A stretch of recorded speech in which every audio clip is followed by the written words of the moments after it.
Charlotte Hayes gripped the edge of the wooden pew so hard her knuckles bled white, and not one soul in Crimson Creek moved to help her. She had walked into that church with her chin held high, and within 10 heartbeats, the whispers had cut her down to her knees. 5 summers gone. 5 summers of lies spreading like prairie fire. And the woman they called a sinner had never done a single thing they accused her of.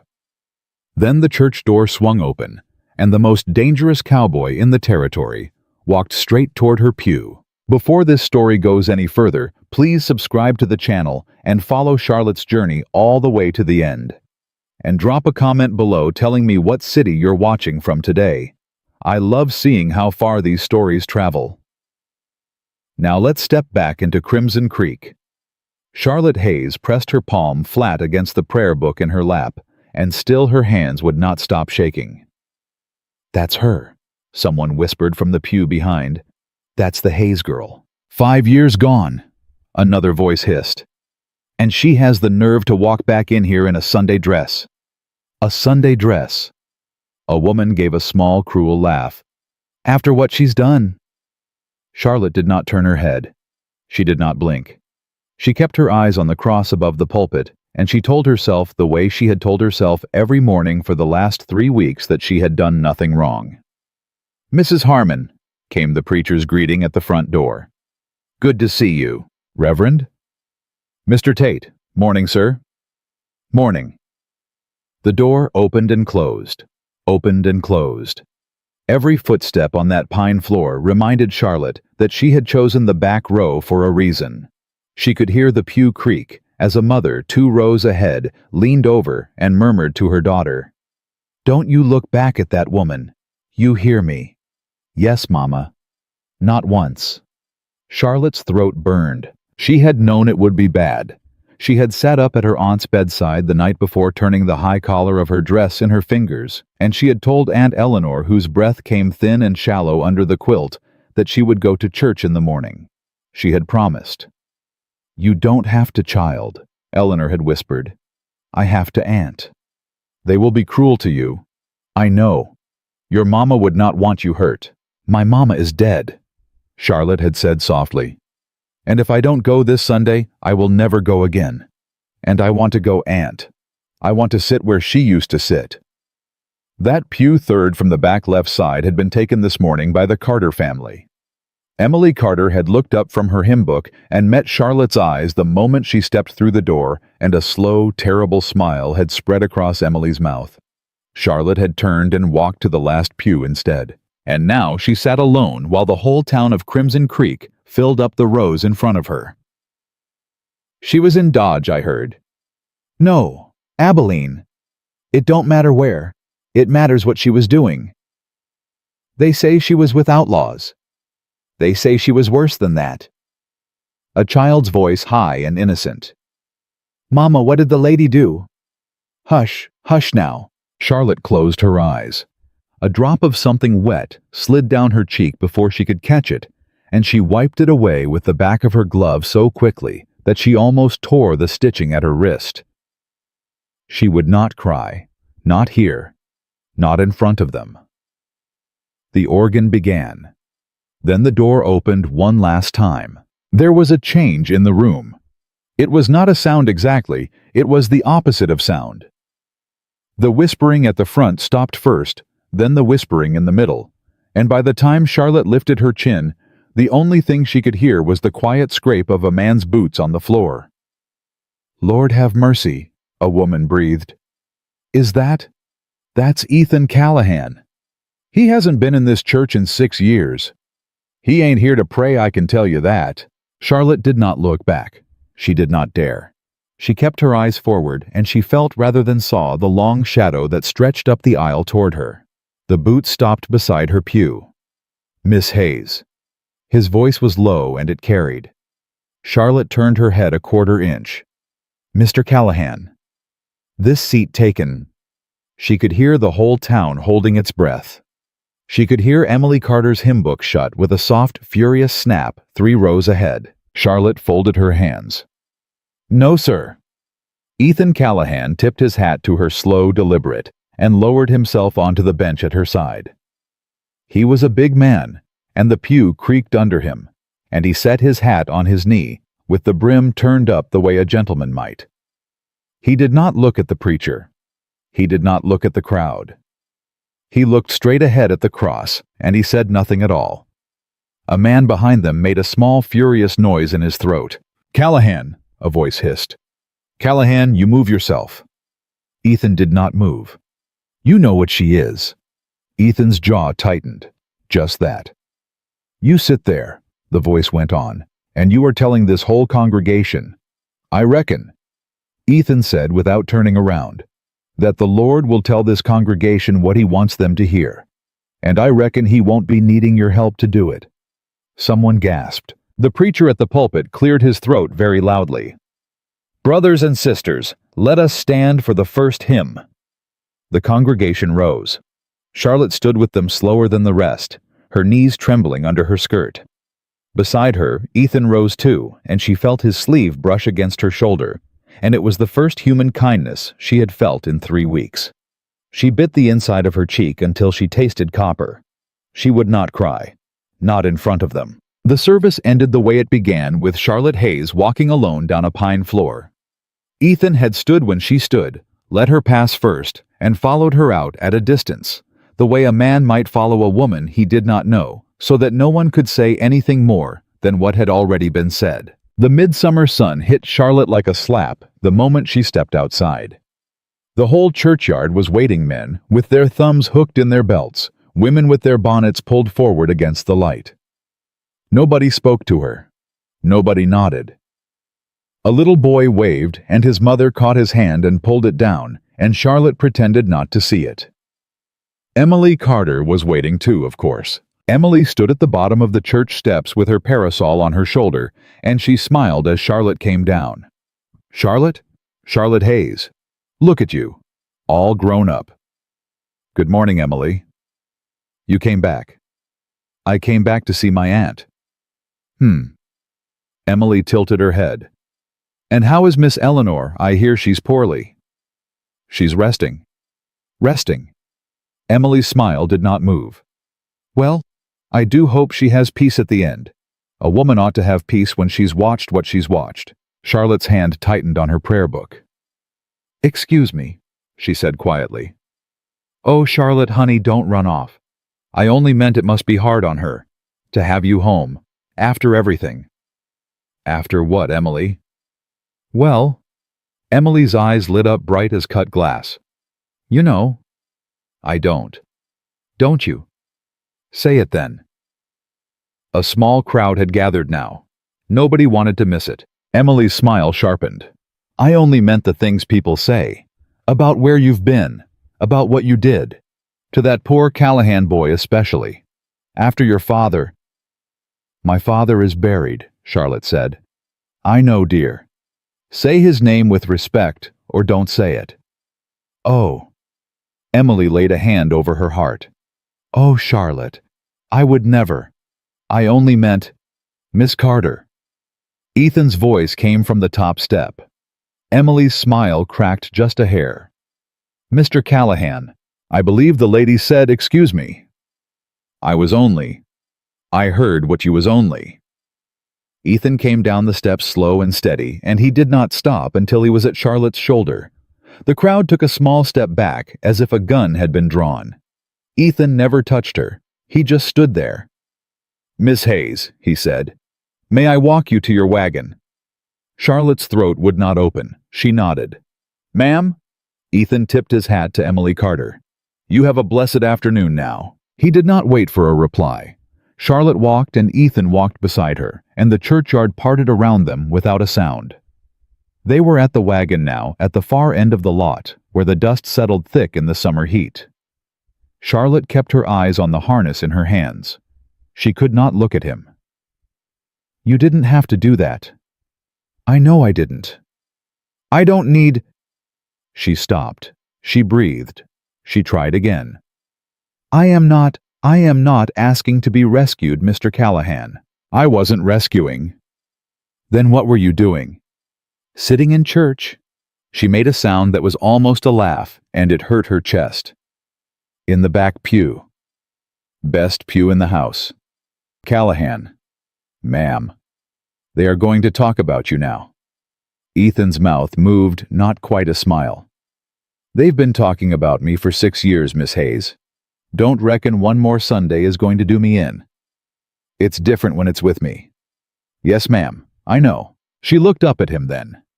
She had not looked at his face, not directly, since she had been 16 years old, and he had been a tall, quiet boy, with her father's hand around his throat.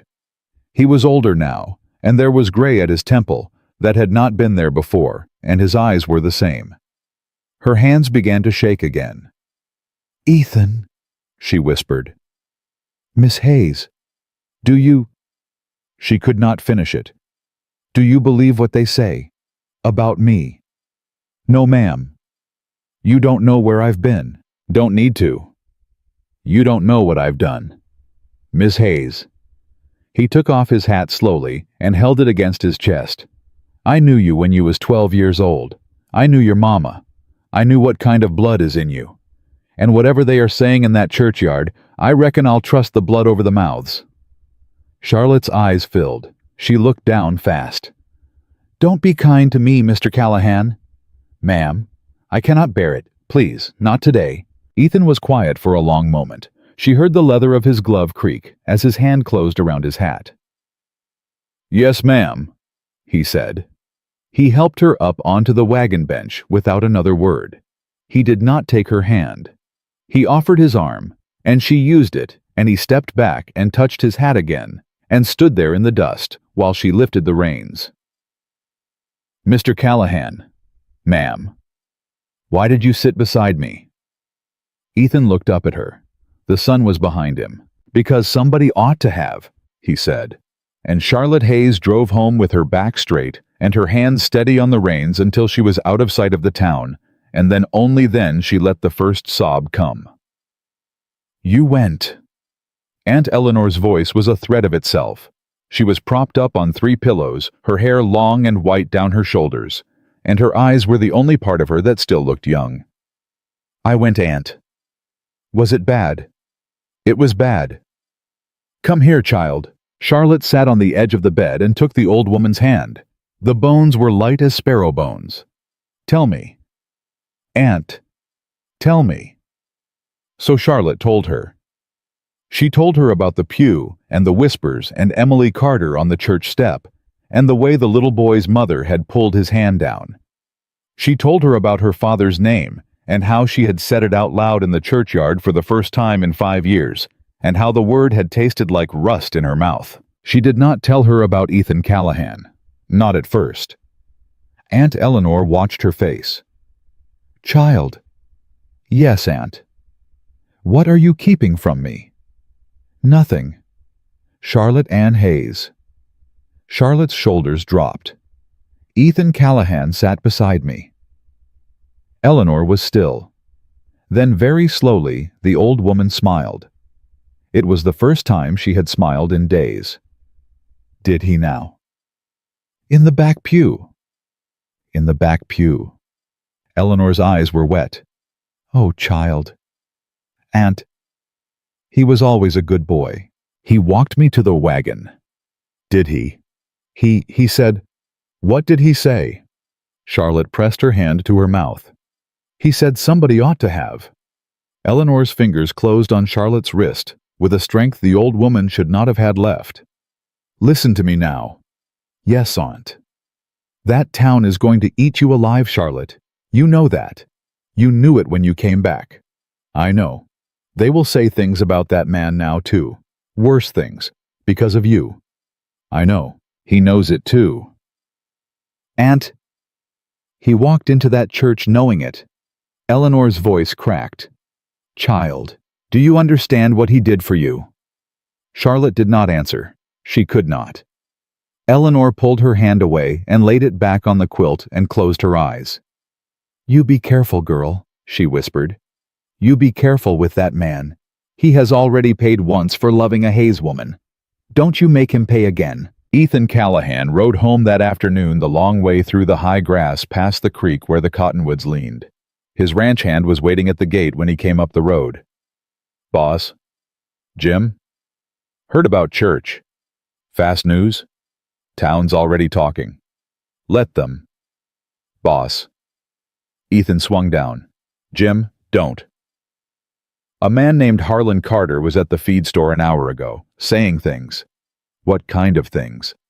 The kind of things a man says before he does something. Ethan pulled the saddle off his horse and laid it across the rail, and when he spoke, his voice was quiet. He said them loud. Loud enough for half the street. Boss, if you stand with that girl, I know Jim. You will stand against this whole town. Ethan turned around. His eyes were steady and a little tired.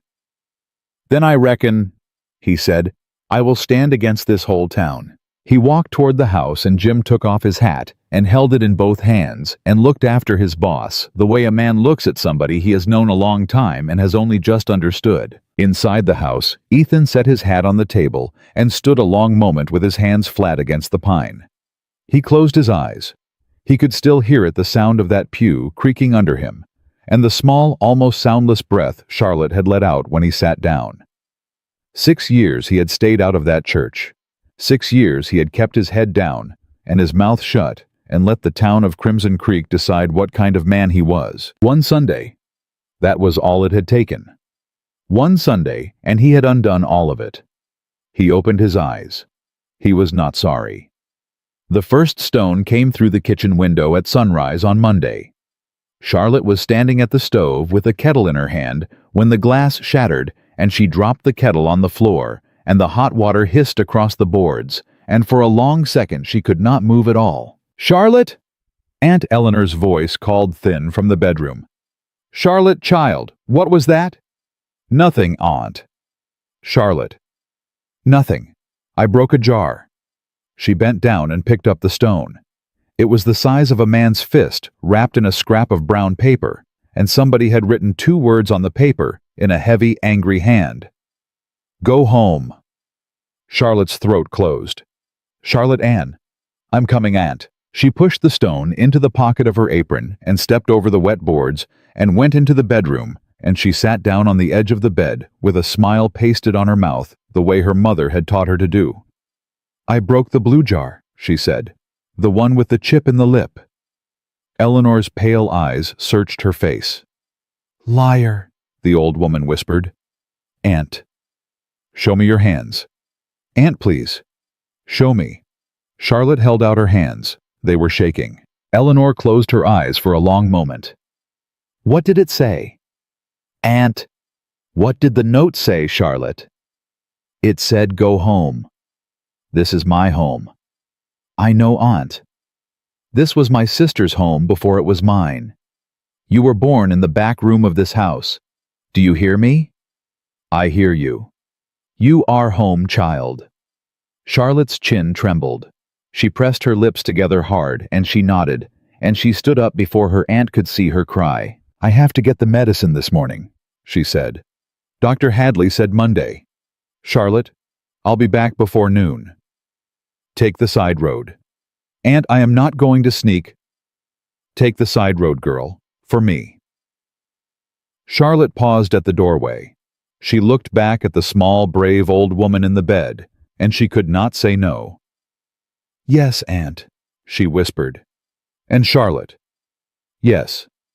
Do not speak to Emily Carter today. Do you understand me? Not a word. I understand. Mr. Dooley's general store smelled the way it had smelled when she was a little girl, of sawdust and peppermint and coffee beans in a tin scoop. Charlotte stood at the counter with her list in her hand, and Mr. Dooley stood behind the counter with his apron twisted in his fingers, and he would not meet her eyes. Miss Hayes? Mr. Dooley. I can't. I beg your pardon? I can't sell to you today, Miss Hayes. Charlotte lowered the list slowly. Mr. Dooley, this is my aunt's prescription. Dr. Hadley left word. I know he did. She needs the laudanum. She is very ill. I know, Miss Hayes. Lord knows I know. Then, Harlan Carter was in here last night. The name landed in Charlotte's chest like a second stone. Harlan Carter. Yes, ma'am. What did he say to you, Mr. Dooley? He said would find his credit gone by the end of the month. His credit. At the bank, at the stockyard, everywhere. Harlan Carter does not own the bank, Mr. Dooley. His brother-in-law does. Charlotte's hand tightened on the list until the paper crumpled. Mr. Dooley. Miss Hayes, please. Mr. Dooley, you knew my mother. I knew her, Miss Hayes, and God rest her. You let me sit on this counter when I was 4 years old. You gave me peppermint. Miss Hayes. My aunt is dying. Mr. Dooley closed his eyes. I am sorry. Mr. Dooley, I have 7 children, Miss Hayes. She stood there one more second. Just one. Then she folded the list very neatly and slid it into her pocket on top of the note that said, Go home. And she walked out of that store with her head up, and she did not cry until she was on the wagon seat with the reins in her lap. Miss Hayes? The voice came from across the street. Charlotte looked up with her eyes still wet, and there was Ethan Callahan standing by the rail of the hitching post with his hat in his hand. He had seen everything. She could tell by his face. Mr. Callahan. She wiped her cheeks fast. I'm fine. No, ma'am. I said I'm Miss Hayes. He crossed the street. He walked the way a man walks who does not care who is watching. What did he refuse you? It doesn't matter. Miss Hayes. Medicine, for my aunt. Ethan's jaw set. Wait here. Mr. Callahan, no. Wait here, Miss Hayes. Ethan. Mr. Callahan, please, they will. But he was already inside the store, and the little bell over the door was still ringing, and Charlotte sat on the wagon seat with her heart thumping against her ribs and watched the doorway. She could not hear what was said. She heard Ethan's voice low and even, and then Mr. Dooley's higher, afraid. She heard the word Carter. She heard the word hang. She heard a long silence. Then the bell rang again, and Ethan came out with a brown paper sack in his arms, and he laid it gently beside her on the wagon bench. Laudanum, he said. Flour, sugar, tin of the coffee your aunt likes. Ethan, don't. You paid for this. I did. You can't, Miss Hayes. He put both hands on the wagon board and leaned down, and his voice was very quiet. If that old woman goes without medicine because Harlan Carter wants to squeeze this town, then I ain't the man I thought I was, and I'd like to go on thinking I am. Charlotte's eyes filled again. They will come for you for this. Let them come. Ethan. Miss Hayes, drive home. Take care of your aunt. I'll handle Harlan Carter. You don't know what he's like now. Ethan's mouth moved in something that was almost a smile. Ma'am, he said, he don't know what I'm like now either. Harlan Carter came up the Callahan Road that afternoon with 2 men behind him. Jim saw them first from the barn, and Jim came up the steps of the house 2 at a time. Boss. I see 'em, Jim. 3 of 'em. I see 'em. You want the rifle? No rifle. Boss? Jim? Yes, sir. Go on down to the creek and mend the south fence. Boss, I ain't leaving you. That ain't a question, Jim. Jim went. Slow, angry, but he went. Ethan stepped out onto the porch with his hands empty and his hat low, and he waited until the 3 horses drew up in the yard and the dust settled around their hooves. Harlan. Callahan. Long ride for a social call. It ain't social. Didn't reckon it was. Harlan Carter was a thick man with a red neck and pale eyes, and he swung down off his horse with a grunt and a slap of leather. His 2 men stayed mounted. You bought that woman's medicine today? I bought a neighbor some medicine. She ain't your neighbor Callahan. Her aunt lives 3 miles east of my fence line. In this country, that's a neighbor. Don't you play slow with me. I ain't playing. You sat beside her in church. I sat where the Lord let me sit. Harlan spat in the dust. I am going to tell you this one time, Callahan. You walk away from her. Is that right? She ain't what she pretends. She ain't what her mama was either. Careful now, Harlan. You know what she did. I don't, and neither do you. Her daddy tried to hang you. Her daddy is buried. And you are going to bury yourself right next to him if you keep sitting in her pew. You hear me, Callahan?" A long silence. Ethan came down off the porch, slow. 1 step. 2. "Harlan?" "What?" "Take your horse." "Callahan, take your horse, Harlan. Take it off my land. And you tell your niece Emily that the next time she runs her mouth about Charlotte Hayes in my hearing, I am going to answer her back in front of the whole town. And she ain't going to like the answer. You, go home, Harlan." Harlan Carter stood very still in the dust. The 2 men on the horses did not move. One of them had his hand near his belt, and Ethan had not once looked at him, and somehow that was worse than if he had. "You'll regret this, Callahan." "Probably." "You'll lose everything." "Probably." "For a woman who—" "Harlan." Ethan's voice dropped. "Don't finish that sentence in my yard." Harlan finished it anyway under his breath as he climbed back up on his horse. Ethan heard the word. Ethan's hand did not move. He watched the 3 of them ride out, and he watched until the dust had settled on the road, and only then did he let his shoulders drop. Jim came up from the south fence at a run. Boss, what did he—" "Saddle the bay, Jim." "Boss." "Saddle the bay. I'm riding to town." "Boss, you just told him—" "I know what I told him, Jim. Saddle the horse." By Wednesday, the whole town knew. By Wednesday, the word had gone around the saloon and the post office and the back pew of every church, and Emily Carter had a new smile on her face every time she passed a woman on the wooden walk. "Did you hear?" "I heard." "About the Callahan man, riding out to the Hayes place every evening." "Every evening." "No." "For supper, they say." "For supper, they say. And what else?" A cruel laugh. "Poor man. He never did have his sense about him, not since her daddy—" "Hush now. Here she comes." Charlotte walked past them with her basket on her arm and her bonnet pulled low, and the women fell silent, the way a coop of hens falls silent when a fox crosses the yard. Charlotte did not look at them. She had not looked at any of them in 4 days. The post office was the worst. Mrs. Alder was the postmistress, and Mrs. Alder had been in the choir with Charlotte's mother, and Mrs. Alder slid the 1 letter across the counter to Charlotte without a word. But she met Charlotte's eyes. And there was something in her face, some small trapped sorrow that almost made Charlotte reach across the counter and take her hand. "Mrs. Alder." "Miss Hayes." "Thank you." "Miss Hayes."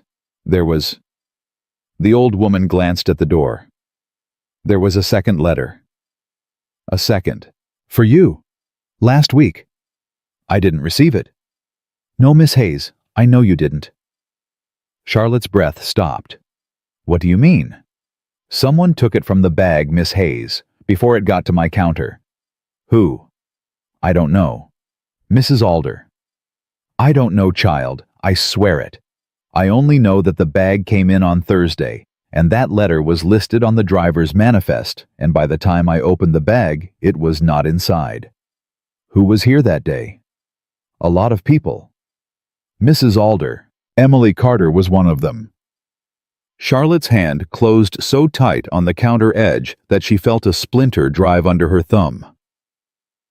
"Who was the letter from Mrs. Alder?" "The manifest said it came from Abilene, and the name on it was a Mr. E. Callahan." Charlotte stood very still in that post office, and the light from the front window shifted a little on the wood floor, and her mouth went dry as paper. "Ethan wrote to me." "Yes, Miss Hayes. Ethan wrote to me in Abilene. I believe he did." "And somebody took it." "Yes, Miss Hayes." Charlotte did not remember walking out of the post office. She remembered being on the wagon. She remembered driving. She remembered nothing of the road between town and her aunt's front gate. Ethan was already there. He was in the yard, sleeves rolled up, fixing a board on the porch that had been loose for a year. He looked up when she drove in, and the smile on his face died when he saw hers. "Miss Hayes." She climbed down off the wagon so fast she almost fell. "Ethan Callahan." "Yes, ma'am." "Did you write to me?" "Ma'am." "Did you write to me? In Abilene, 4 years ago." Ethan lowered the hammer. "Yes, ma'am. I did. You wrote to me. Once. Only once. Once was all I had the courage for, Miss Hayes. Charlotte's hand went to her mouth. I never got it. He looked at her a long moment. I figured. No, Ethan, no. I never got it. I thought you hated me. I thought after what my father did, after the engagement, I thought you wanted me gone. I left because I thought, Miss Hayes, I thought you were glad I left. Ethan set the hammer down on the porch rail very slow. Miss Hayes, I was not glad. Ethan, I wrote that letter 3 times before I sent it. Ethan, I wrote it in November after your father passed. I wrote that I did not blame you. I wrote that I did not believe a word of what the town was saying. I wrote. He stopped. He looked down at his boots. I wrote that if you ever came home, there'd be a man here who would be glad of it. Charlotte made a sound that was not quite a word. I never got it. I know that now. Ethan, 4 years. 4 years I thought. I know. Who took it? I don't know. I do, Charlotte whispered. Ethan's head came up. Mrs. Alder said Emily Carter was in the post office the day it came. A long, terrible quiet. Emily. Emily. Ethan closed his eyes. Emily, who is set to marry her cousin Harlan's boy next spring. Ethan? Emily, whose daddy owns half the grazing lease east of the creek, which my grandfather left me a quarter share in. Ethan, what are you saying? Ethan opened his eyes, and they were very, very quiet. I am saying, Miss Hayes, that somebody in this town did not want you to come home. And somebody in this town did not want me to be able to tell you to come home. And I reckon that somebody had a reason. And I reckon the reason is sitting on about 300 acres of summer pasture. Charlotte stared at him. The land. The land, Miss Hayes. It was never about me. It was about your aunt's land and my grandfather's share, and what happens to both of them when your aunt is gone and you are chased out of this country. God help me. Miss Hayes. Ethan, my aunt. Yes, ma'am. My aunt has been sick for a year. Yes, ma'am. They have been waiting for her to die. I reckon they have. Charlotte's knees nearly went. Ethan caught her elbow before she hit the porch step, and she did not pull away from him, and for a long moment he just held her arm, and she just breathed in and out, and tried to keep the world still. Charlotte. It was the first time he had said her name. Charlotte, listen to me. Yes. I am not going to let them take a thing from you. Ethan. Not a thing. Not 1 acre. Not 1 cow. Not 1 more day of your aunt's peace. They will hurt you for it. I know. They have already started. I know, Charlotte. Harlan came to your ranch. He did. What did he say to you? Nothing, I haven't heard. Ethan. Charlotte. I don't want to be the reason you lose everything. Ethan was quiet a moment. His hand was still on her arm, light as a feather now, as if he were afraid she might break. Charlotte Hayes. Yes. I lost everything the day your father sent you out of this county. I just didn't know I'd lost it. Her eyes filled all over again. Don't say that. It's the truth. Ethan, don't say things to me that I can't hold up under right now. Please. Yes, ma'am. Please. Yes, ma'am. He let go of her arm gentle and stepped back and took his hat off and held it against his chest. Charlotte pressed both hands to her face and breathed through her fingers. From inside the house, Aunt Eleanor's voice called thin and bright. Charlotte, is that the Callahan boy out there? Charlotte laughed through her tears. It was a small, broken laugh. Yes, Aunt. Well, bring him inside, girl. I'm not going to die with a man standing on my porch. Ethan's mouth twitched. Miss Hayes. Mr. Callahan. May I come in? She nodded. She could not speak yet. He went up the steps first and stopped at the door and waited for her. And Charlotte Hayes wiped her face with the back of her glove and climbed the porch of her aunt's house, and for the first time in 5 years she walked into her own home with a man at her shoulder who was not afraid of the whole town of Crimson Creek. It was only later, much later after supper, after Aunt Eleanor had held Ethan Callahan's hand and called him a good boy, and closed her eyes to sleep, that Charlotte walked Ethan to his horse in the blue summer dusk, and reached into the pocket of her apron and pulled out the stone with the note wrapped around it. Ethan? Yes. This came through my kitchen window Monday morning. Ethan took the stone. He turned the paper over in his hand. His face did not change, but his hand closed slowly around the stone until the paper crumpled inside his fist. Charlotte. Yes.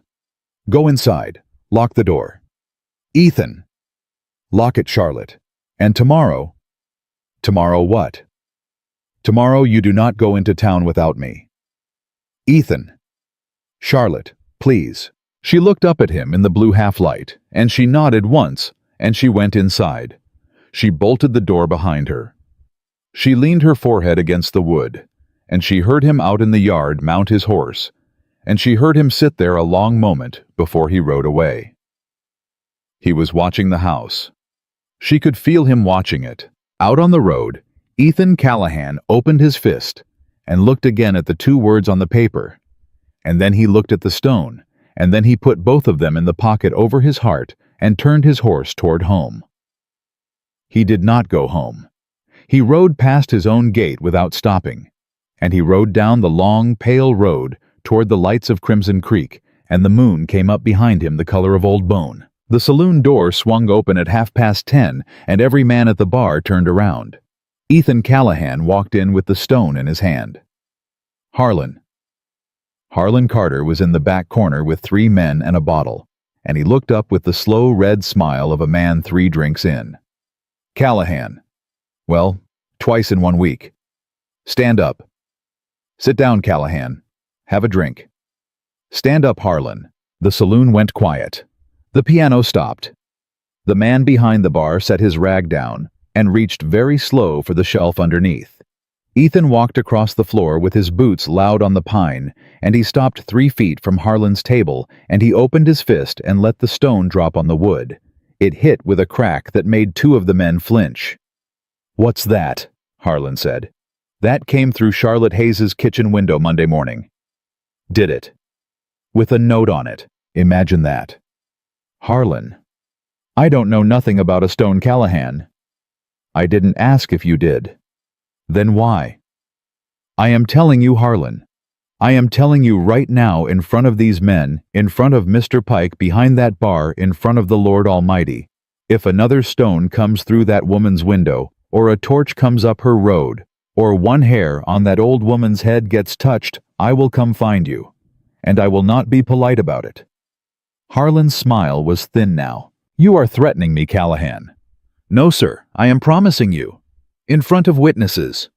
In front of witnesses. I'll have the sheriff on you. Go ahead. I mean it. Harlan. Ethan leaned down with both hands on the table. Go get him. I'll wait. Harlan did not get him. Harlan sat in his chair and did not say another word, and Ethan picked up the stone and walked out of that saloon the same slow way he had walked in. The piano did not start again until the door swung shut behind him. At the bar, old Mr. Pike let out a long breath and took his hand off the shelf. Lord have mercy, he whispered. That Callahan boy has come back. On Thursday morning, the town was already talking about what had happened in the saloon, and by Thursday afternoon, the town was talking about something else. Mrs. Alder, the postmistress, had given her notice. No warning, no reason.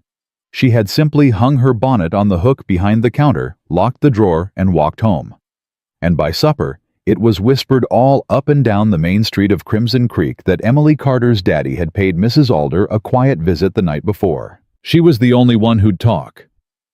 She was the only one who knew. Now she's gone. Now there ain't a witness. Charlotte heard it from the woman who sold her eggs at the fence line, a widow named Mrs. Pratt, who had not yet decided whether she was afraid of the Carters or ashamed of herself, and who was leaning that morning toward ashamed. Miss Hayes. Mrs. Pratt. I don't got much time, but I want you to know, Mrs. Alder was threatened. Threatened. Her pension, her house, everything. By who? By the Carter boys, Through the bank. Charlotte closed her eyes. Yes, child. Why are you telling me this? Because my sister was your mother's friend, and because I have watched that Carter girl tell lies since she was 9 years old, and because— The old woman looked down at the eggs in her basket. Because your Aunt Eleanor prayed for my Henry when he was dying, and I have not forgotten it. Mrs. Pratt, Miss Hayes, there is a dance Saturday night. A dance. The summer dance, at the town hall, the one your mama used to. I remember. They are saying the Carters will be there, in force. I wasn't planning to go. Miss Hayes. The widow stepped closer. If you don't go, you have already lost. Mrs. Pratt, I can't. You walk in that door, child. You walk in that door on the arm of that Callahan man, and you look every one of them in the eye, and you make them say to your face what they whisper in the street. You hear me? Charlotte's mouth trembled. You hear me, Charlotte Ann? I hear you. Your mama would walk in. My mama was braver than me. No, child. She was. No, child. She was exactly as brave as you are now, and you are going to find that out on Saturday. That evening, Ethan sat at Aunt Eleanor's bedside with his hat in his lap, and the old woman looked him over, the way a woman looks over a horse before she buys it. Ethan Callahan. Ma'am, you are going to take my niece to the dance on Saturday. Ma'am, You are. Miss Eleanor. Ethan. Ma'am, if I take her in that door, half of Crimson Creek is going to be lined up to finish what her daddy started. I know it. Miss Eleanor. Ethan Callahan. I am dying. Do not argue with a dying woman. No, ma'am. My niece has sat in the back of one too many rooms. Yes, ma'am. On Saturday night, she is going to walk in the front, and you are going to be on her arm. And you are going to dance with her under that chandelier the way my sister danced with my sister's husband in 1853. Do you understand me, boy? Ethan swallowed. Yes, ma'am. Good. Miss Eleanor. What? If something happens, something will happen. If something bad happens. Ethan. The old woman's hand closed on his wrist. You put yourself between her and it. You hear me? Yes, ma'am. That's what a man does. Yes, ma'am. That's what my sister's husband would have done for my sister, and that is what you are going to do for my girl. Yes, ma'am. Now go on, I'm tired. He stood up. He kissed the old woman's hand the way a son might, and he set her hand back on the quilt, and he walked out of the room with his hat against his chest. Outside the door, Charlotte was waiting. She had heard every word. Ethan. Charlotte. You don't have to. I know I don't. If we don't go— Charlotte? If we don't go, they cannot hurt us at the dance. They will hurt us anyway. Just slower. Her eyes filled. Ethan, I am afraid. I know. I have not been afraid in 5 years. Not like this. I know, Charlotte. I left this town because I was afraid, and I came back because my aunt was dying. And now I am afraid again, and there is nowhere left to go. Ethan took her hand. It was the first time he had taken it since they were children. Charlotte. Yes. I will be there. Ethan. I will be on your arm, and if it all goes bad, you get behind me. You understand? Ethan. You get behind me, Charlotte Hayes. I cannot let you— You will. For your aunt, because she asked. Charlotte closed her eyes. A tear slipped down her cheek, and she did not wipe it away. Saturday. Saturday. Saturday came the way bad weather comes. Charlotte put on the blue dress her mother had worn to her wedding because it was the only dress in the house fine enough for the hall, and because she wanted her mother's ghost standing beside her when she walked in. Aunt Eleanor could not leave the bed, but she sat up on her pillows, and she watched Charlotte at the mirror, and she did not say a word, because the old woman had said all her words in the week just past. Ethan arrived at 8 in his father's coat. He had not worn that coat since his father's funeral. Charlotte. Ethan. You look— Don't. Like your mama. Ethan, please don't make me cry before we get there. Yes, ma'am. The town hall was lit up the whole length of the street. Every lantern in Crimson Creek had been lit, and the music was already going, a fiddle and a piano, and somebody on a washboard, and the wagons were lined along the rail 3 deep. Charlotte's hand tightened on Ethan's arm as they came up the steps. Ethan! Charlotte. I can't. You can. I can't, Ethan, Charlotte, look at me. She looked up. You are Eleanor Hayes's niece. You are Margaret Hayes's daughter. You were born in this county, and you are as much a part of this town as any one of them. You walk in that door with your chin up. You hear me, Ethan? You hear me, Charlotte? Yes? Good. He opened the door. The fiddle did not stop right away. The fiddle kept going for 2-3 more bars, and then the fiddler saw who had come in, and the fiddle wavered, and the piano stumbled, and the washboard stopped altogether, and for a long and terrible second, the only sound in the town hall of Crimson Creek was Charlotte Hayes's heartbeat in her own ears. Then the whispers started. She came. She came. With Callahan. On his arm. Lord in heaven. Lord Almighty. Emily Carter was standing by the punch table in a pale yellow dress, and Emily Carter set her cup down very slowly. And Emily Carter began to smile. Charlotte? Ethan, don't. I see her. Don't look at her. I see her, Charlotte. Emily crossed the floor. The crowd parted for her the way it parts for a woman who has been waiting all her life for a moment and means to use it.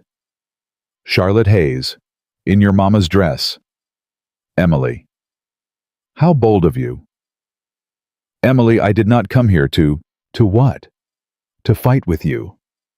Oh, Charlotte, you didn't come to fight. You came to dance. On the arm of the only man in this county your daddy ever tried to hang? In front of the whole town? In your mama's wedding blue? A murmur ran through the room. Emily. Ethan said quiet. Mr. Callahan. Step aside, Miss Carter. Oh, I will not. Miss Carter. Mr. Callahan, I have something to say, and this whole town is going to hear it. The fiddler set the fiddle down. The room was still. Emily raised her voice. 5 years ago, this woman's daddy rode up to the Callahan ranch with a rope in his hand and 6 men behind him. Do you remember Mr. Callahan? I remember. Do you remember why, Mr. Callahan? Emily. Do you remember why? Tell them. That ain't your story to tell. I will tell it then, Mr. Callahan, since you are too much of a fool. This woman... Emily pointed, and her finger did not shake. This woman sat on your porch one summer night when she was 17 years old, and she told her own daddy, that you had laid hands on her. The gasp went through the room like wind through corn. Emily, Charlotte whispered. Emily, I never... She told her daddy you had ruined her. Emily, I never said that. She told her daddy, and her daddy got his rope, and her daddy rode up to your fence, and Mr. Callahan here was one breath away from swinging off a cottonwood tree when the sheriff came down the road. One breath. And this woman... Emily turned to the crowd. This woman let her daddy do it. This woman stood on her porch and watched him ride out with a rope, and she did not say a word to stop him. That is not true. Emily.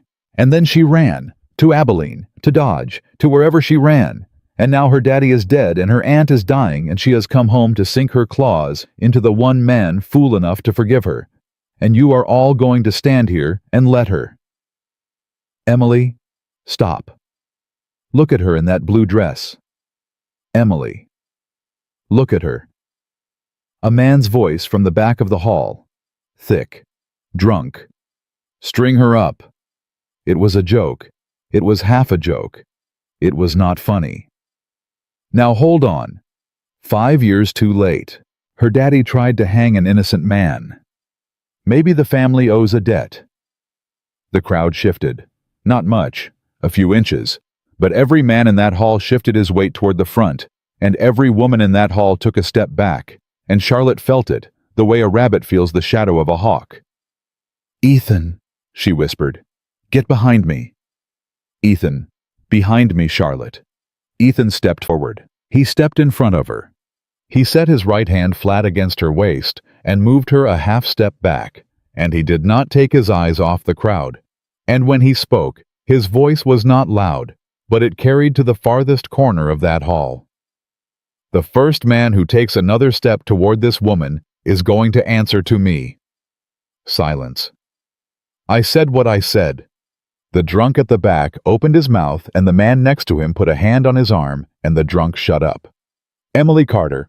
Mr. Callahan. That story you just told is the truth, is a lie. Mr. Callahan, every word of it is a lie. Ethan's eyes swept the room. Charlotte Hayes never told her daddy that I laid a hand on her. Charlotte Hayes never said a word about me to her daddy at all. Her daddy rode up my road that night because somebody told him I had been on Hazeland after dark, and I had been, and Charlotte knew why. Ethan, Charlotte breathed. I was courting her, and her daddy did not approve of me. And whoever ran to her daddy that night and put it in his ear that I was a danger to his girl, it was not his girl. It was somebody else. Who? Who? Mr. Callahan. Who? Ethan looked at Emily Carter. He looked at her for a long moment. I don't reckon, he said softly, that a man ought to accuse a lady in front of a crowd. Emily Carter went white. I have not said your name, Miss Carter. I would not, because that is not what a gentleman does. But I reckon if there is any soul in this room who was on the road between the Hayes place and the Callahan place on the night of August the 9th, 1871, you know in your own heart what you did. Mr. Callahan, I reckon you know it, Miss Carter. You cannot, and I reckon the Lord knows it too. Somebody, a woman at the side of the hall, made a small sound and put her hand over her mouth. Charlotte reached up. Her hand closed on the back of Ethan's coat. Ethan. Charlotte, not now. Ethan. Charlotte. Ethan, look at me. He turned his head. Just a little. She was crying now, the tears running free down her face in the lamplight, and her hand was a fist in the wool of his coat, and her voice was soft enough that only he could hear it. Ethan, Charlotte, if loving me destroys your life again, then I will leave tonight.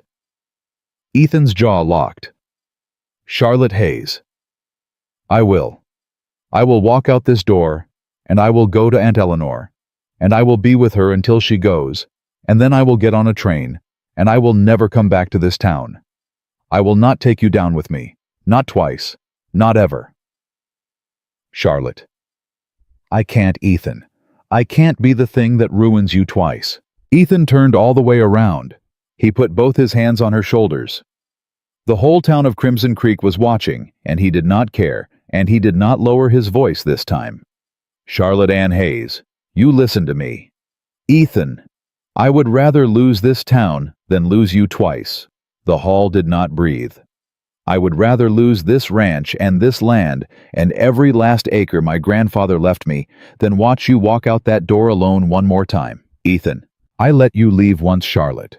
I was 20 years old, and I was scared, and I let you leave. And I have paid for it every day since, and I will not pay it one more time. Do you hear me? I hear you. Do you hear me, Charlotte Ann?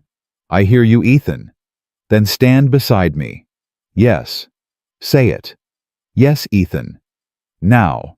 She stood beside him. She took his arm, and she turned to face the hall, and the tears were still on her cheeks, but her chin was up, and her mother's blue dress caught the lamplight, the way a flag catches the wind, and Charlotte Hayes looked at the town of Crimson Creek and did not look away. It was the old fiddler who broke the silence. He lifted the fiddle. He set the bow. And he began slow to play the waltz that had been her mother's favorite. One by one the piano came back in, and the washboard gentle, and somebody at the far end of the hall, an old man, a widower, a man Charlotte had not seen since she was a little girl, took off his hat and bowed his head in her direction. Evening, Miss Hayes, he said. Miss Margaret's girl. Evening, Mr. Whitfield. Would you do an old man the honor of a dance with your young man there, in memory of your mamma? Charlotte's eyes filled. Yes, sir. Ethan led her onto the floor. They danced. They danced in the middle of a hall that had 10 minutes before been ready to see them dead, and Emily Carter stood by the punch table with her face the color of paper and her yellow dress trembling. But the waltz did not get to finish. It got halfway through the second verse. And then the doors at the back of the hall banged open, and Jim, Ethan's ranch hand, Jim, hatless, red-faced, his shirt half out of his belt, came running up the center aisle with his chest heaving. "Boss?" The fiddle caught out. "Boss, I'm sorry.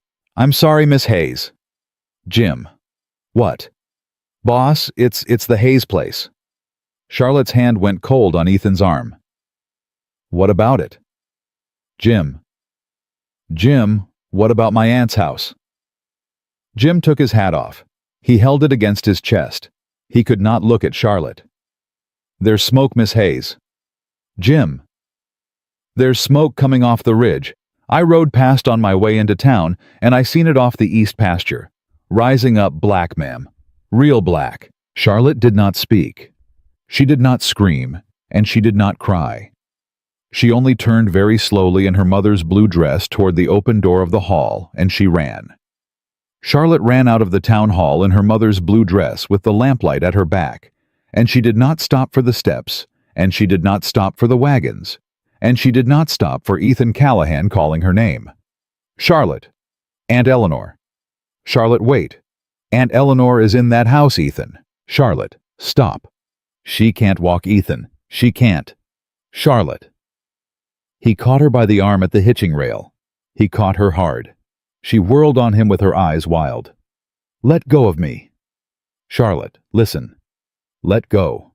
You are not riding out there in a dress. You are not riding out there alone. You take the wagon. Charlotte, you take my horse. Jim, get her my horse." "Yes, sir." "Jim, give her the bay, give her the reins." "Charlotte, look at me, look at me." "Ethan, I am right behind you. You hear me? I am 2 minutes behind you." "Don't be more than that." "No, ma'am." She was up in the saddle before Jim could offer her a stirrup, her mother's blue skirt bunched around her knees, and she was gone down the main street of Crimson Creek at a gallop, and the whole town standing on the porch of the hall watched her go.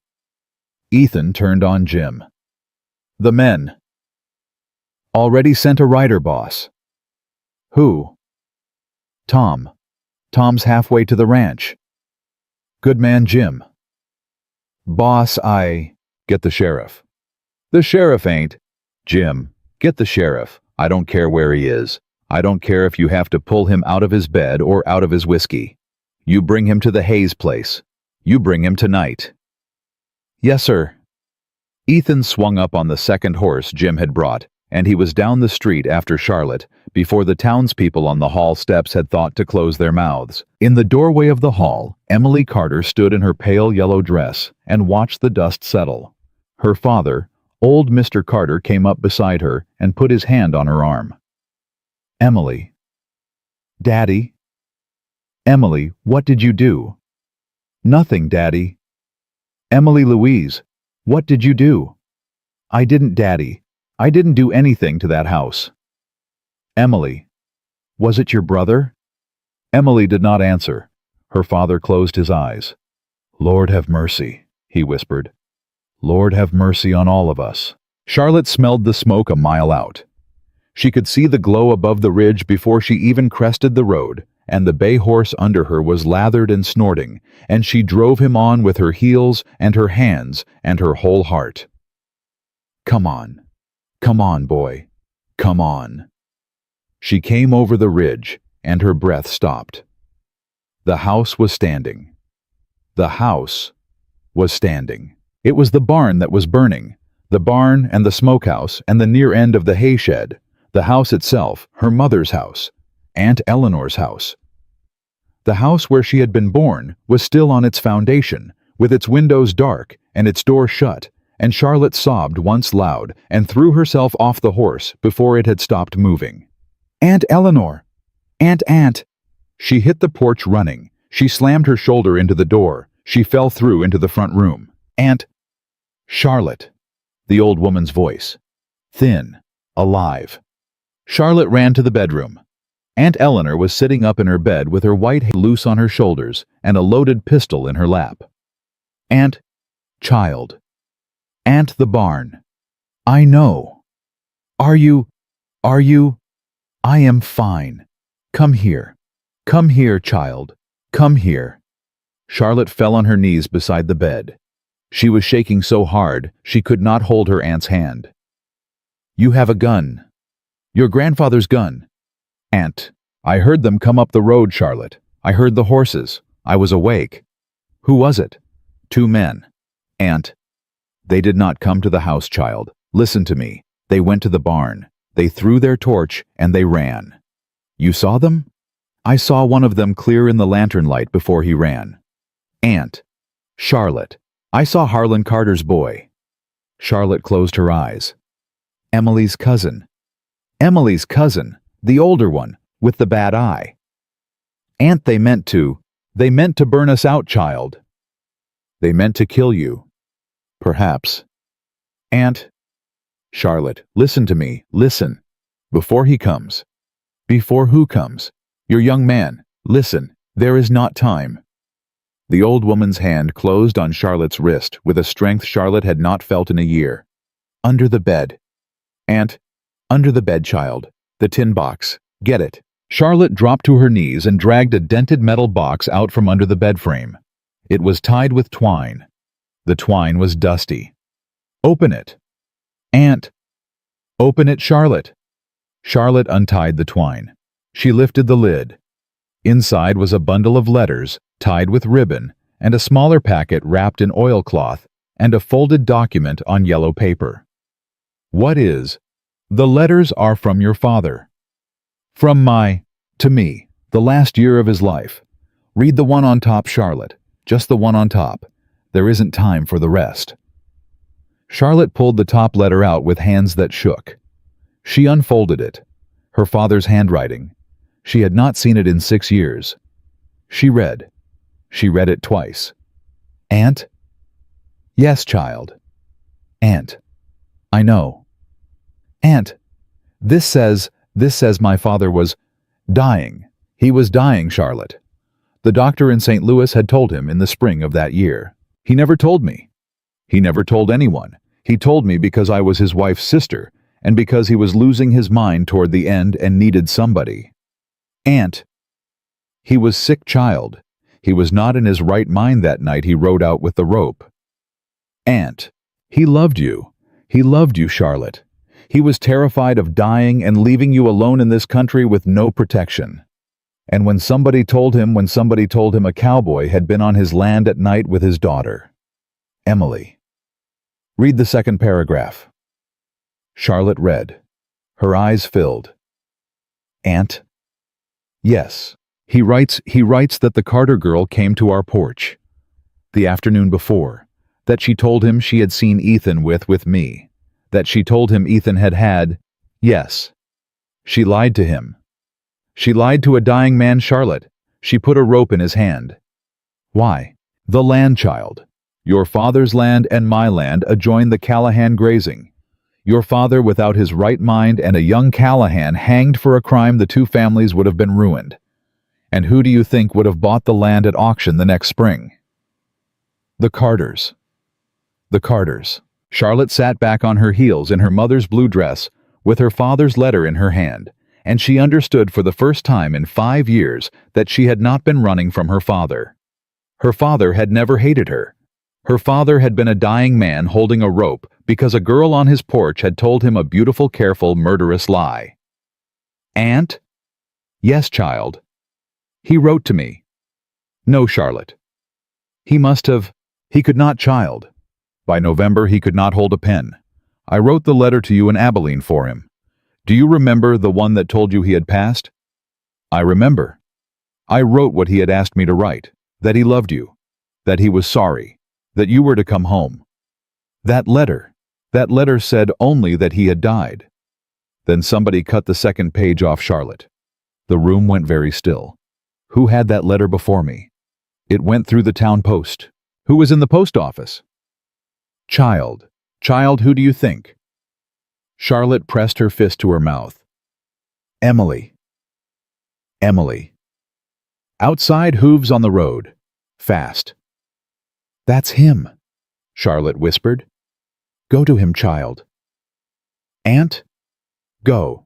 Ethan came over the ridge with 3 of his men behind him, and the first thing he saw was the barn half gone, the roof fallen in a ring of his ranch hands already on it with wet blankets and buckets from the creek.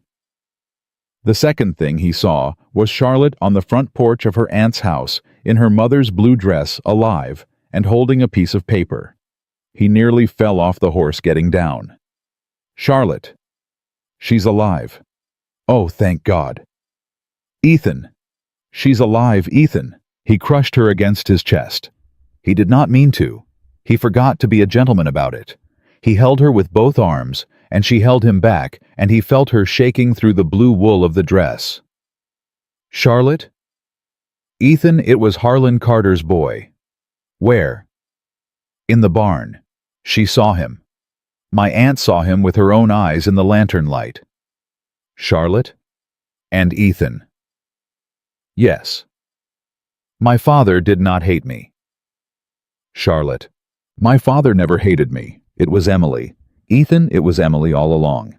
She came to our porch that day and she told my father, I know, Charlotte. She told him that you had... I know. She lied to my father, Ethan. She lied to a dying man. She put the rope in his hand. Charlotte, I know. You know? Ethan pulled back. He looked down at her. His hands were on her shoulders. I knew that night, Charlotte. I knew when the sheriff cut me down. I saw her on the road riding back to her daddy's place as your father rode up mine. I saw her. You saw her. I saw her, Charlotte. Why did you never say? Because I was 20 years old, Charlotte, and because a Callahan had just been within a hair of swinging off a cottonwood, and because nobody in this county was going to take the word of a Callahan over a Carter girl in a church dress. That's why. Ethan, and because your father was dying, and because I did not want you to hate him in his grave for a thing that had been done to him. Oh, Ethan. I am sorry, Charlotte. Ethan. I am so sorry I did not tell you. Ethan Callahan, you beautiful fool. She put her hands on either side of his face. You let me think my father hated me. I thought you would come home and your aunt would tell you. I thought my aunt did not know what Emily had done. Not until tonight. Not until I brought her the story of the dance. Charlotte? It does not matter. Ethan. Ethan, it does not matter now. Hooves on the road. More of them. Charlotte turned. Coming up from town at a hard gallop was the sheriff, Jim beside him, and behind them, stumbling on footbonnet, off-white hair, loose Mrs. Alder, the postmistress. Sheriff Brooks, Ethan said. Callahan. Sheriff, her aunt's barn. I see it, son. Sheriff, the old woman saw the man who threw the torch. Hold on, Callahan. Hold on now, before we get to that. The sheriff swung down. He was an old man, gray and heavy, and his face was tired, the way a good man's face is tired when he has looked the other way one time too many. Miss Hayes? Sheriff. Miss Hayes, ma'am, I owe you an apology. Sheriff. I owe you a big one, ma'am, and I reckon tonight is the night I'm going to make it. Sheriff, what are you... Mrs. Alder here. The postmistress stepped forward. Her hands were twisting in her apron. Miss Hayes? Mrs. Alder? I came with the sheriff tonight because I cannot keep it any more, child. I cannot. Mrs. Alder. I did not know, Miss Hayes. I swear on my husband's grave I did not know at the time. I only knew last week. Knew what? Mrs. Alder closed her eyes. Your father's letter, Miss Hayes. The one your aunt wrote to you in Abilene. Yes. I gave it to Emily Carter. Charlotte's breath went out of her. You gave it to Emily. She came in the afternoon it was posted. She asked me to hold the letter an extra day. She said she had something to add to it. A condolence note. She said she had been like a sister to you and she wanted to send her love. And I thought it was a Christian thing. I thought, you gave her the letter. I gave her the letter, Miss Hayes. And when she brought it back to me, the seal had been broken. And I knew. But I told and I posted it anyway. And I have thought of it every Sunday in that church for 4 years.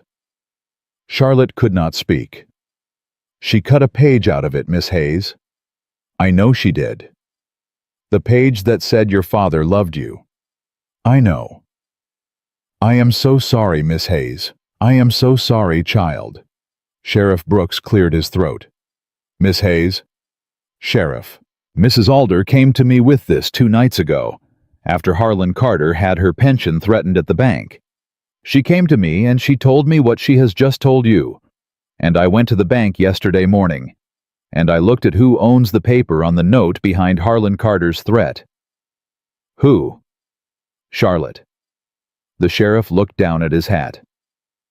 The paper behind Harlan Carter's threat is held by a man in St. Louis who bought your aunt's mortgage in the spring. What? Your aunt's mortgage, child, on this very house. It was bought up by a shell company 6 months ago, and the signature on the shell company papers, Sheriff, is a Mr. J. Carter. Emily's father. Emily's father. Charlotte's legs nearly gave.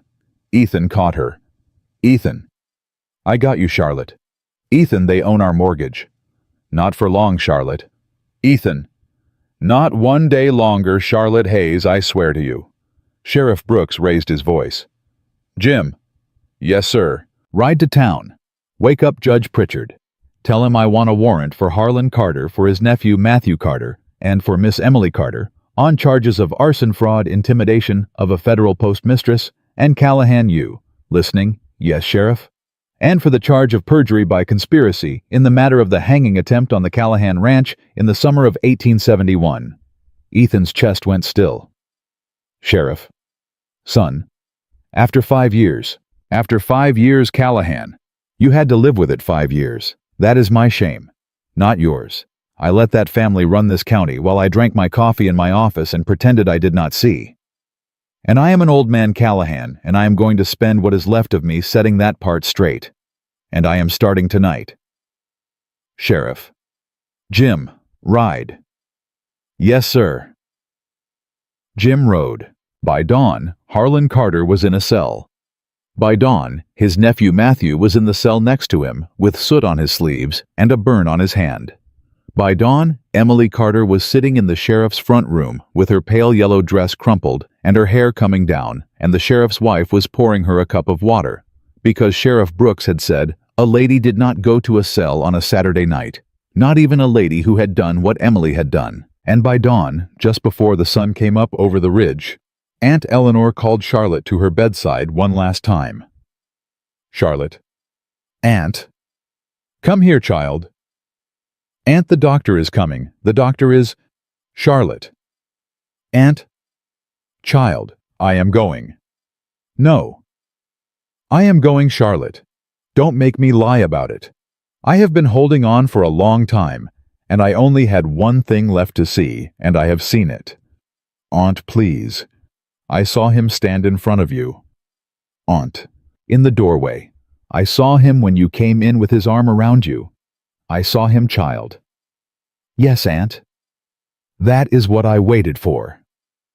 Aunt Eleanor. Is he here? He is on the porch. Bring him. Ethan came in with his hat in his hand. Miss Eleanor. Ethan Callahan. Ma'am. Come close, boy. He knelt by the bed. The old woman reached up slow and laid her hand on top of his hand, and she laid her other hand on top of Charlotte's. Ethan Callahan.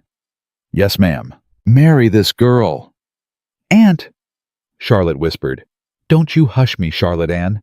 I am dying, and I want it done right, and I want it done before I go. Yes, ma'am, Ethan said. Yes, what boy? Yes, I will marry her. Charlotte. Aunt. Charlotte Ann Hayes. Say yes to the man. Charlotte's tears fell on her aunt's hand. Yes, Aunt. Yes, what child? Yes, I will marry him. Good. The old woman's eyes were wet. Good. That is how it should have been. That is how it should have been 5 years ago, and no one can give you back those 5 years, child. But Lord in heaven, you will take every year after. Aunt. Charlotte. Yes. Your mama is so proud of you. Aunt. Your mama and your daddy both. They are waiting for me, and I am going to tell them. I am going to tell them tonight. Aunt, please. Hush, child. Hush now. She closed her eyes. She did not open them again. The sun came up over the ridge on Sunday morning. Charlotte Hayes sat on the front porch of her aunt's house in her mother's blue dress, and Ethan Callahan sat beside her with his coat around her shoulders, and neither of them spoke for a long time. Down the road a wagon was coming, then another, then a third. Ethan. I see them. Who is it? I think in Ethan. Charlotte, it's Mrs. Pratt. Mrs. Pratt. And Mr. Whitfield from the dance. And the preacher. And Charlotte, that is Mr. Dooley's wagon. Mr. Dooley. With his wife. And a basket. Charlotte stood up slow in her mother's blue dress.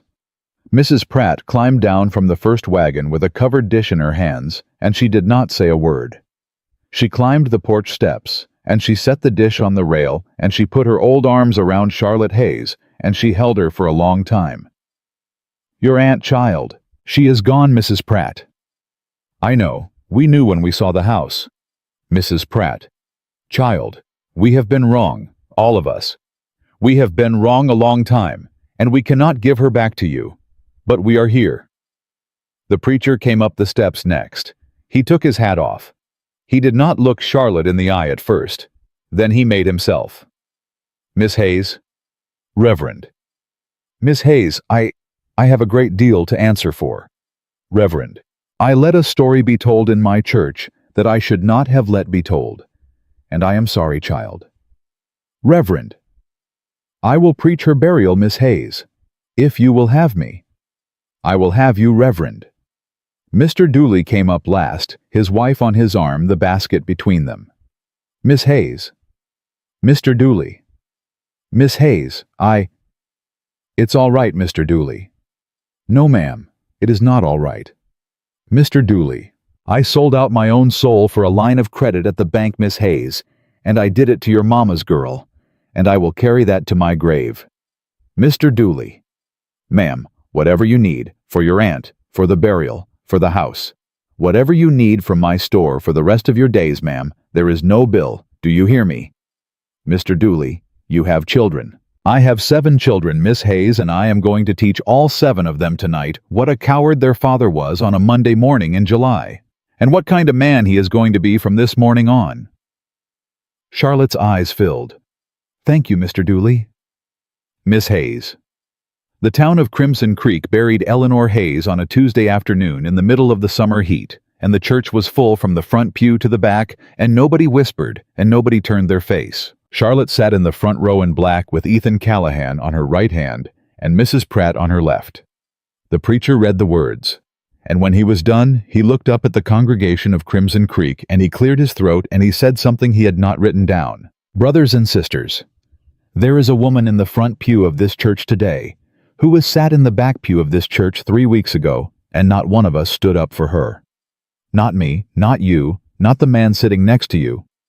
Only one soul in this town stood up for her, and he was a soul this town had long ago decided was not good enough to be counted. I was wrong. You were wrong. We were all of us wrong. And that woman in the back pew that Sunday was more of a Christian in her silence than any of us were in our whispering. May God forgive us, and may she in his good time forgive us too. Charlotte did not weep. She had wept enough. She reached out and took Ethan Callahan's hand in front of the whole town of Crimson Creek, and she held it, and she did not let go. And on the hill above the churchyard, under the cottonwoods, where the summer wind was warm, Eleanor Hayes was laid down beside her sister Margaret. At last, and the last lie about the Hayes women of Crimson Creek went into the ground with her and did not come back up. Charlotte did not let go of Ethan's hand on the walk down from the cottonwoods, and she did not let go of it on the ride back to her aunt's house, and she did not let go of it on the porch where they stood together in the slow blue end of that summer afternoon. Ethan, Charlotte. I do not know what to do. With what, Charlotte? With any of it. Come here. She came. She leaned against him the way a woman leans against something she has been running toward for 5 years, and he put his arms around her, and neither of them spoke for a long while. Charlotte. Yes. You are going to rest. Ethan. You are going to rest. Charlotte Hayes. Tonight. You are going to sleep. And tomorrow we will sit down at that kitchen table and we will figure out the next thing. Not before. The mortgage. Tomorrow. The Carters. Tomorrow. My aunt's things. Charlotte. Yes. Tomorrow. She closed her eyes. She let herself be held. She said the word in her mind the way her aunt had told her to say it. Home, home, home. The next morning the sheriff came up the road before the coffee was done. Miss Hayes. Sheriff. Callahan. Sheriff Brooks. I got news, some of it good. Sit down, Sheriff. Coffee. Thank you kindly, ma'am. Ethan poured. The sheriff set his hat on his knee and rubbed his face with both hands like a man who had not slept. Harlan Carter confessed. Charlotte's cup stopped halfway to her mouth. Confessed. Last night, around 2 o'clock in the morning. To what, Sheriff? To all of it. The arson at your barn. The buying of the mortgage under a false name. The threats to Mrs. Alder. The pressure on Mr. Dooley and half the other merchants in town. And Miss Hayes. Yes. The 1871 matter. The rope. The ride up to the Callahan ranch. Ethan set the coffee pot down very slowly. Sheriff. He did not throw the rope, Callahan. He wants me to tell you that. He was one of the 6 men behind your fence line that night. He was 19 years old. He did what his uncle told him to do. He did not. The sheriff cleared his throat. He did not know at the time that the story was a lie. That came later. And he never said. He never said. He was afraid of his own family, Callahan. And he was a weak man. And by the time he was old enough to be his own man, he had 5 years of silence behind him and did not see how to climb out of it. I ain't excusing him, son. I'm only telling you what he told me at 2 in the morning in his cell. Ethan did not answer. Charlotte reached over and laid her hand on his. And Emily. Miss Hayes. What about Emily? Miss Carter is not talking. At all. Not a word. She has been sitting in my front room since Saturday night, and she has not touched the food my wife has put in front of her, and she has not answered a question, and she has not wept Miss Hayes. Not once. Sheriff? Ma'am? I want to see her. Ethan turned his head. Charlotte? I want to see her, Ethan. Charlotte, you don't have to. I know I don't have to. I want to. Sheriff Brooks looked at her for a long moment. Miss Hayes, I will not stop you. But I will ask you as a man who is old enough to be your grandfather, why? Charlotte was quiet a long time. Because, she said, I spent 5 years hating my father for something Emily Carter did. I spent 5 years thinking the worst of a dying man because a girl in a church dress lied on my porch. I have done enough hating for people who did not deserve it. I am not going to add one more. Miss Hayes, I am not going to forgive her, Sheriff. Do not misunderstand me. No, ma'am. But I am going to look her in the eye in the light of day one time, and I am going to let her know that I know, and that my aunt knew at the end, and that my mother in heaven knows. And then I am going to walk out of that room, and I am not going to think about her again. The sheriff's wife opened the door to the front room, and Charlotte walked in with Ethan behind her. Emily Carter was sitting in a straight-backed chair by the window. Her hair was down. Her pale yellow dress was dirty at the hem. She looked up when Charlotte came in, and for the first time since anybody could remember, Emily Carter had nothing at all on her face. Emily. Charlotte. I came to say a thing to you. One time. And then I am going. Charlotte. You killed my father, Emily. You killed my father as surely as if you had put a knife in him. He was dying. He was out of his mind. And you went to our porch and you told him a thing that a Christian woman does not tell a dying man. You put a rope in his hand. He rode up the Callahan Road with 6 men behind him because you told him to. And the shame of that almost hanging was what the last of him lived with until the last of him died. Charlotte, please. And you cut a page out of his last letter to me, Charlotte. A page that would have brought me home 4 years sooner. A page that would have let me sit at my father's grave and know he loved me. And you stole a letter from Ethan, and you watched me walk through that town for 3 weeks with my eyes on the ground, and you smiled at me from a pew that I should have been sitting in. Charlotte, Be quiet, Emily. Please, be quiet. I am not finished. Emily pressed her hand to her mouth. I am going to tell you what my aunt told me the morning before she died. She said the hardest thing in the world is to let the truth come late, because the life you would have had it come on time, is a life you cannot have now. Do you hear me? Emily nodded. I will never have those 4 years back. I will never have my father back.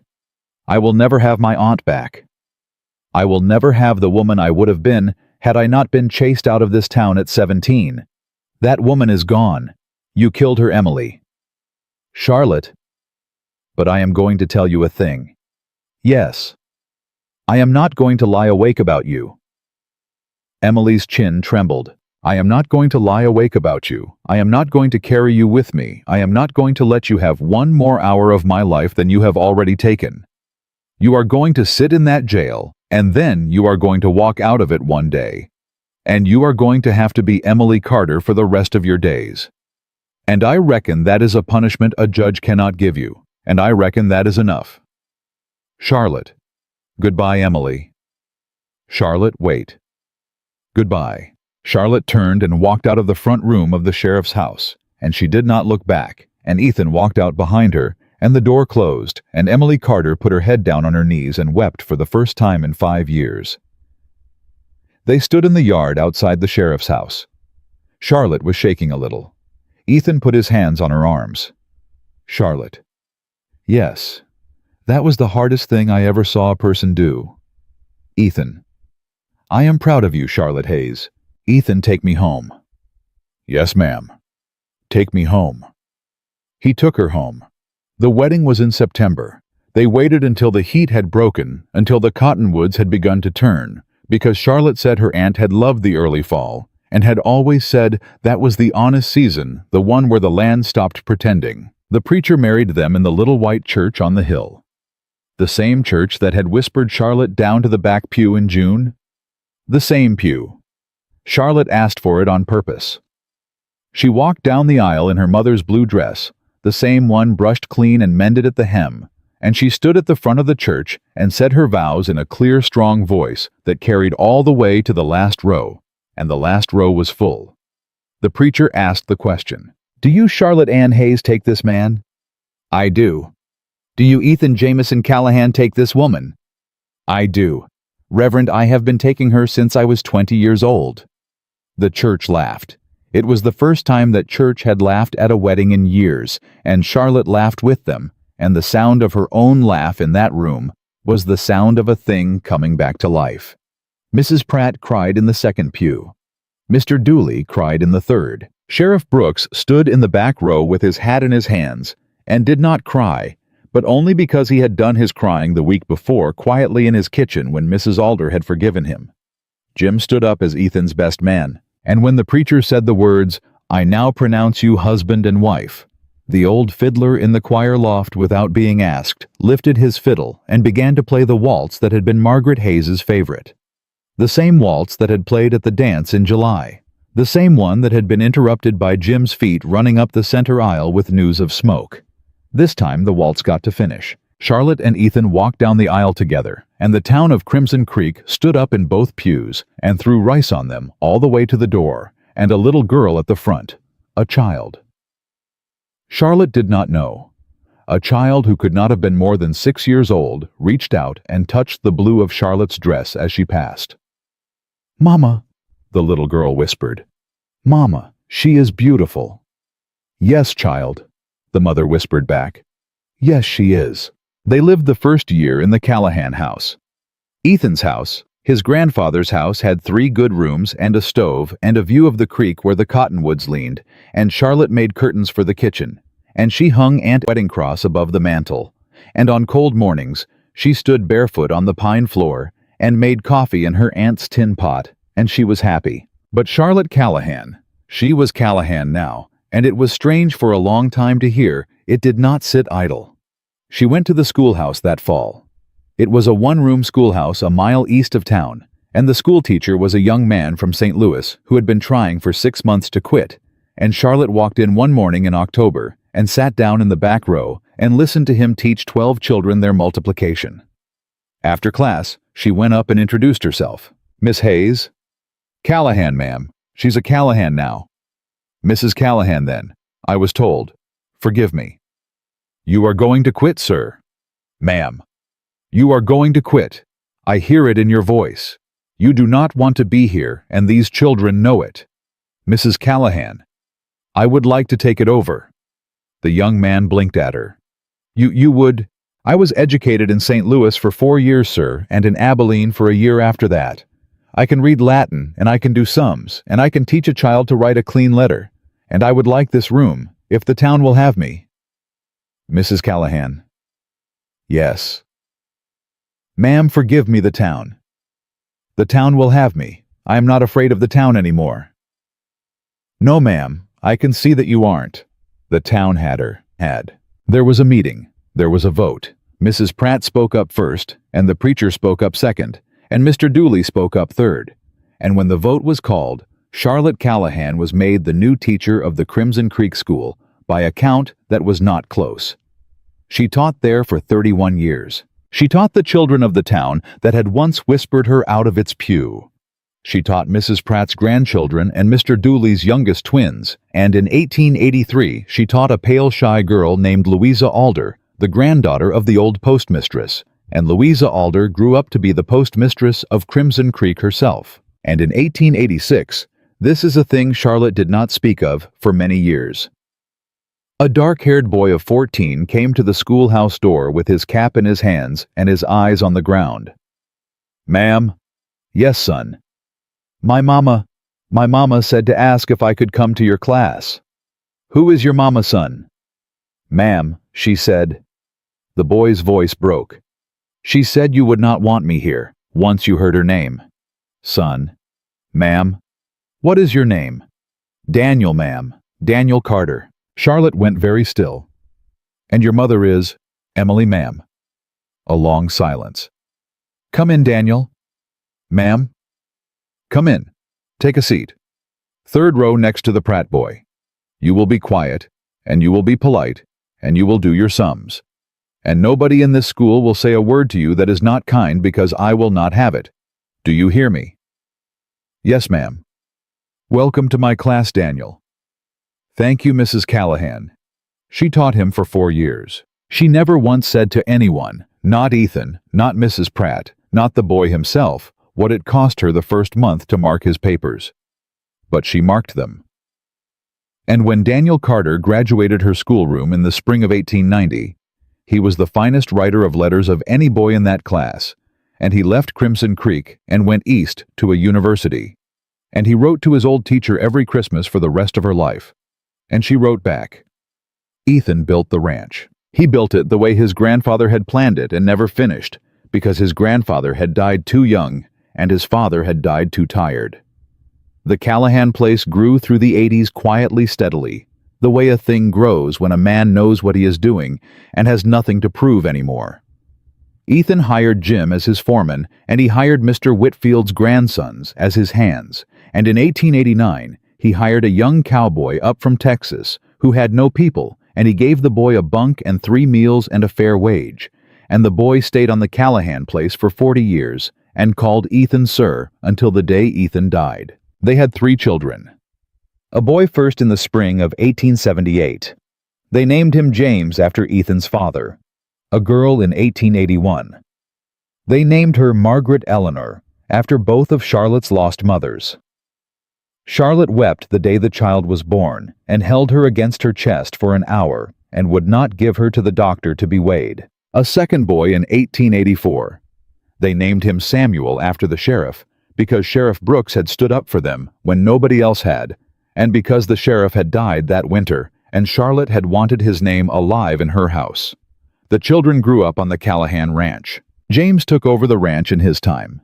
Margaret Eleanor Maggie married a doctor from Kansas City and moved east and wrote her mother a letter every Sunday for the rest of her mother's life, the way her grandfather should have been able to, the way her grandmother's letter had been cut in half.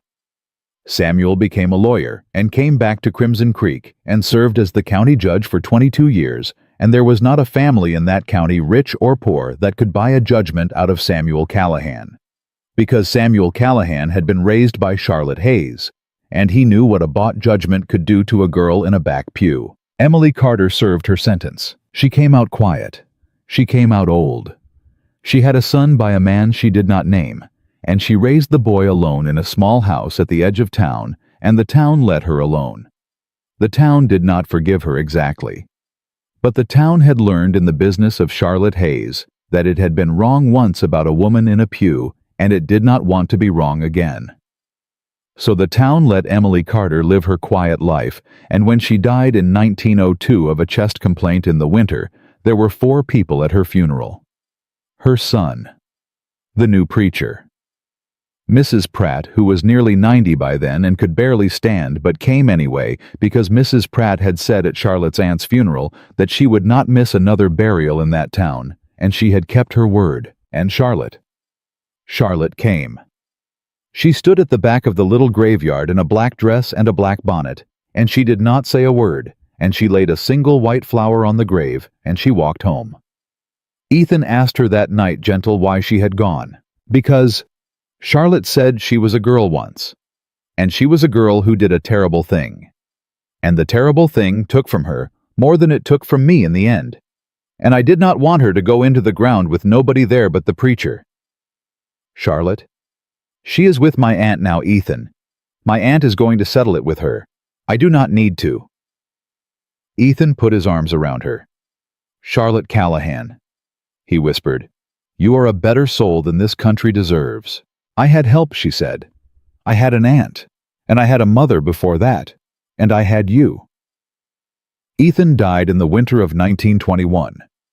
He was 70 years old, and he had worked the Callahan Ranch for 45 years, and he died in his bed with his wife holding his hand, and his last words were not grand because he was not a grand man. His last words were, Charlotte, supper. Charlotte Callahan laid him down beside her aunt and her mother and her father on the hill above the little white church under the cottonwoods, and she lived another 9 years. In those 9 years, she sat in the front pew of the church every Sunday. Not the back, never the back again, and she taught Sunday school to the grandchildren of the children who had once whispered her down. And when she died in her sleep in the spring of 1930, at the age of 75, the town of Crimson Creek closed every shop on the main street for the funeral, and the preacher, a young man, the grandson of the preacher who had apologized in the pulpit 56 years before, stood up in front of the church and read the eulogy. This is the eulogy he read in part. Brothers and sisters, Charlotte Callahan is the reason this town can hold its head up. We were a town that whispered a woman down into a back pew once. We were a town that let lies stand in the light and truth sit in the dark. We were a town that would have hanged an innocent man on a cottonwood tree one summer night, and we would have done it over a lie told by a girl on a porch. And the woman we are burying today, she came home to us. She came home to a town that did not deserve her coming home. And she stayed. And she raised her children in our streets. And she taught our grandchildren their letters. And she sat in our front pew every Sunday, and she looked us in the eye, and she did not hold it over us, and she did not make us small for what we had done.